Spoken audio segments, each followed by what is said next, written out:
کہ حق تعالی شانو رمضان کی ہر رات میں ایک منادی کو حکم فرماتے ہیں کہ 3 مرتبہ آواز دے کہ ہے کوئی مانگنے والا. Thanks for watching. Don't forget to like, comment, share and subscribe to Maulana Habibullah Rouhani Official. نبی کریم صلی اللہ علیہ وسلم نے یہ بھی ارشاد فرمایا کہ حق تعالی شانو رمضان کی ہر رات میں ایک منادی کو حکم فرماتے ہیں کہ 3 مرتبہ آواز دے کہ ہے کوئی مانگنے والا جس کو میں عطا کروں، ہے کوئی توبہ کرنے والا کہ میں اس کی توبہ کو قبول کروں، ہے کوئی مغفرت چاہنے والا کہ میں اس کی مغفرت کر دوں.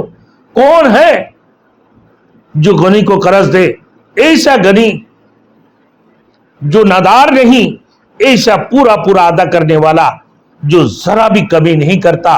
میرے دوستوں، جو ذرا بھی کمی نہیں کرتا. حضور صلی اللہ علیہ وسلم نے فرمایا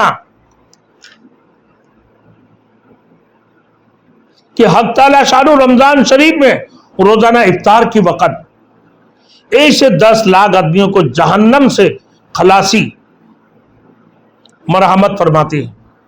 افطار کی وقت ایسے 10 لاکھ آدمیوں کو جہنم سے خلاصی اور ان کے اوپر مرحمت فرماتے جو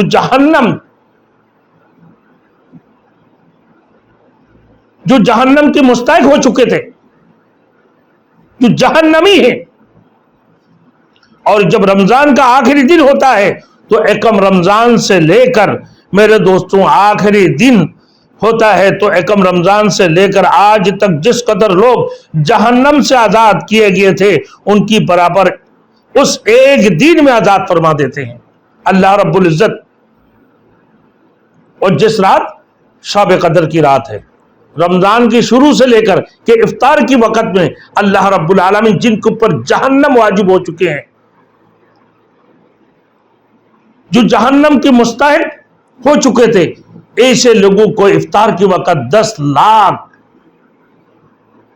گناہگاروں کو اللہ رب العزت جنت عطا فرماتے ہیں، ان کے اوپر مرحمت فرماتے ہیں، ان کو جہنم کے دردناک عذاب سے اللہ رب العزت خلاصی عطا فرماتے ہیں. تو رمضان کی شروع دن سے لے کر میرے دوستوں آخری جب دن ہوتا ہے تو لوگ جہنم سے، اتنی لوگوں کو جہنم سے آزاد کیے گئے مل کے ان کی برابر اس ایک دن میں آزاد فرماتے ہیں. اللہ رب العزت ایک دن میں جتنے لوگوں کو آزاد کرتے ہیں، پورے رمضان المبارک کے مہینہ کے اندر جتنے لوگوں کو آزاد کرتے ہیں میرے دوستوں، تو فرماتے ہیں کہ اللہ پاک پروردگار عالم ایک ہی دن کے اندر، وہ جو شب قدر کی رات ہے، ایک ہی رات کے اندر میرے دوستوں اتنا ہی لوگوں کو آزاد فرما دیتے ہیں ایک ہی رات میں.